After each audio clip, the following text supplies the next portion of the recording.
300.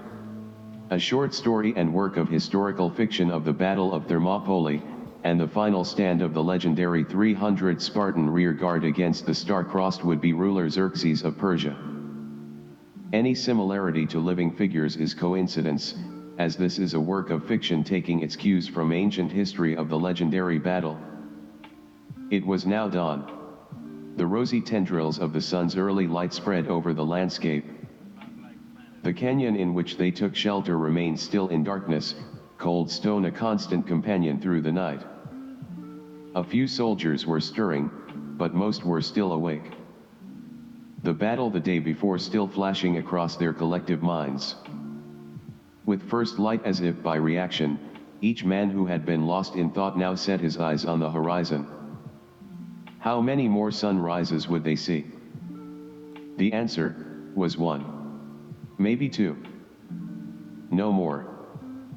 Xerxes sent wave after wave of these petty, enslaved barbarians. Sad. Once the casualties a hoplite inflicted passed 50, the battle continued with a dull indifference. Make it past 100 corpses of your gladius or spear's creation, and you began to feel pity. Petty pity is still pity no matter how petty, the veteran centurion mumbled to himself. The familiar sounds of whetstones at grind was routine as opening one's eyes. Two of the men in the bulwark battalion muttered small predictions of the day, as much to calm the nerves as pass the time. Their lives were forfeit, that much the king had made clear. Now there was nothing more to live for than the glory of a good death, because Spartans would never retreat. Sounds of troops moving in could be heard echoing off the walls of the canyon. Larry blasted a snot rocket to the side, though not all cleared lift-off. Thermocles said, "Oi, sick. Also, I don't have pity no matter how petty, for those sandfuckers, they got short spears and short dicks." "Oi, you still bleeding, Thermocles?" "So what? I was just saying, since King Leo has been big on this last stand thing, we know we're gonna die 'cause he said so. I think he did some snoo-snoo with the oracle at Delphi, good for him, we're soldiers, we will do our duty, but these little bitch boys they keep throwing at us. Already crying before the spear hits home, like, you know they thought they had a chance to live. You see it in their twisted faces, they thought I shouldn't have sneezed at line up in the morning, Xerxes wouldn't have noticed me, I might still be alive. Thermocles, barely a full beard but every bit a warrior better suited and skilled at war than 100 of Xerxes' so-called warriors of Medes or Hicetians, Thermocles who had ended dozens of lives. Looked as if he hadn't been in battle all of the previous day. The strange courage of known death distorted the perceptions of life. "Sir, veteran Larry. Mind if I go rock one real quick? Like a number one, or something more?" "Oh no, I definitely mean I'm taking the tablet etching of my wife behind the bush." "Oh. Right. Sure thing, Thermocles." He scuttered off, and Larry surveyed the land. The stench of death was now ever present, but the light of morning revealed no dangers had taken them in the previous night. Some of the hoplites gathered for morning rituals. Larry solemnly picked up his bronze helmet and phalanx shield and joined his weary hoplite brethren in the middle of the morning war council. A soldier was in the middle of his briefing. "So, there I was, bing bang boom, I got one on the sharp end of my stick, and I ain't talking about your wife, domestic lease. Ha ha ha, no, anyway, I got him on the stick, right, and my helmet fell off somewhere, so I get a clear look at this guy, and he's just blubbering, spear all up in him.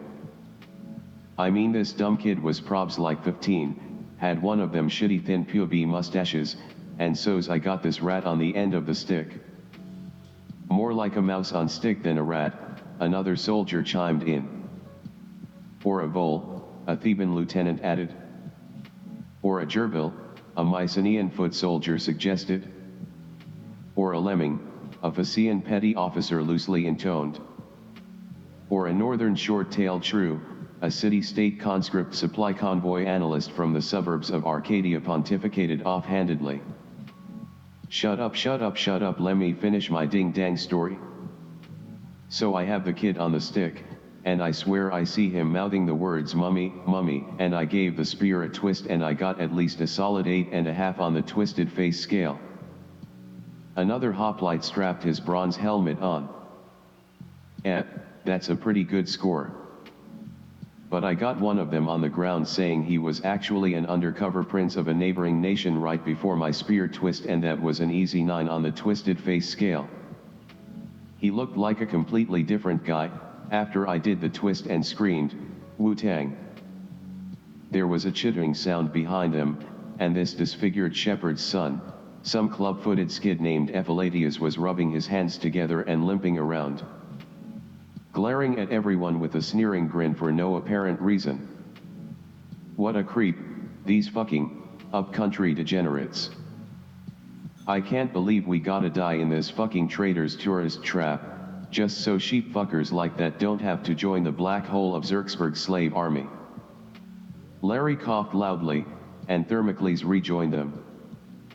Quickie, huh? The veteran Larry spoke rhetorically. Was you thinking about Delphi? Ha what? No, just the wife and, well, Spartans are known to be efficient. That we are. By the way, has anyone ever been to a hot Turkish bath? Like, the one where you put towels over your wing wong, or the kind where your wing wong is just kinda out there? I think to be Turkish style, you gotta have the wing wong out there. Nah, I don't think it's wing wong based, rather, I think it's more about the heating mechanisms used. Well, maybe when I get another furless vermin on the end of my spear, I'll ask him about the difference before giving him the twist. Sure would like to give the Turkish style bath a go before dying later today. Oh well. The squad started heading up to the canyon to their posts at the mid-gate of the Thermopolian Pass.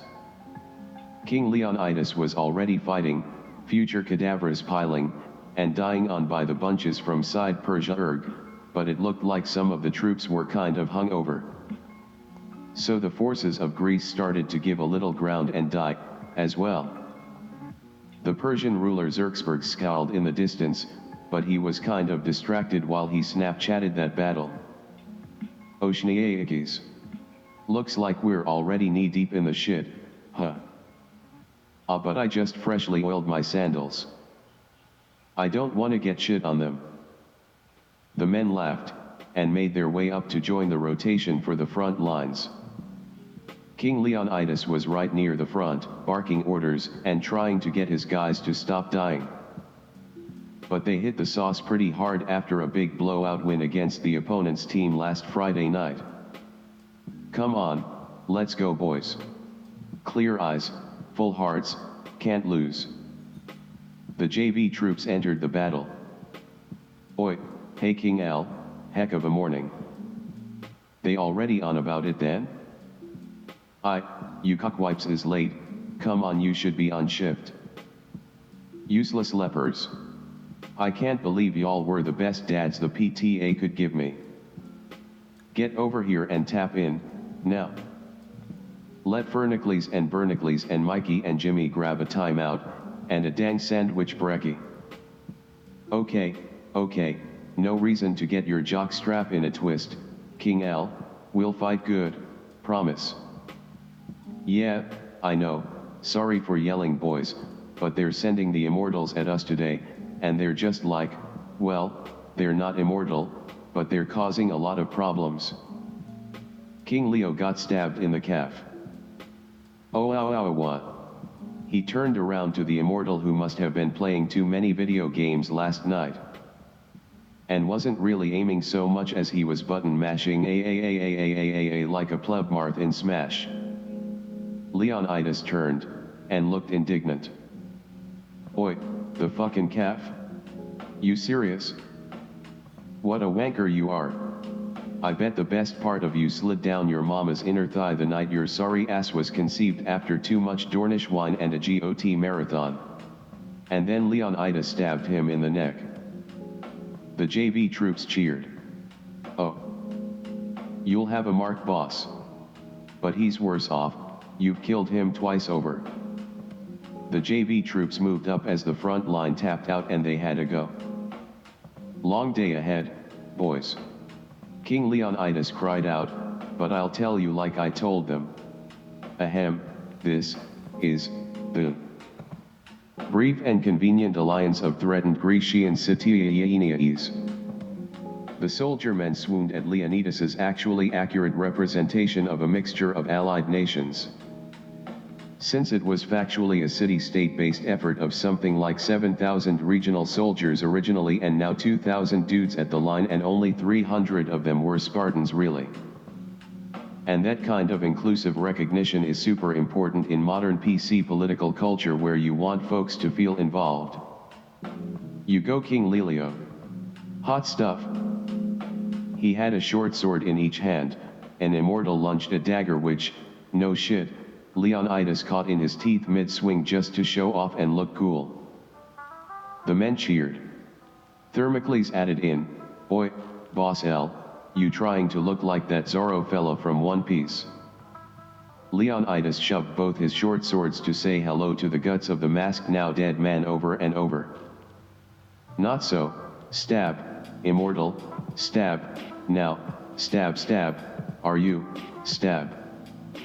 They were having a real good time hanging out and battling with Leonidas, but they definitely all were brutally slaughtered pretty soon after that, and their families held vigils for their bravery. But Leonidas got decapitated and crucified by Xerxesberg, and that wasn't so radical. But the Grecian folk thought they did a real good battle, so actually with the help of a strong navy they defeated the Persian armies of Zuckerberg later in the year, and 40 years after the battle. Leo's bones were returned to Athens, and then they did some sports on the day the bones made it back because Leo was a real good guy. And that's what he would have wanted, and that's the story how the Olympic Games started in Greece. Yep. Just like 300, just like the Battle of Thermopylae with the 300.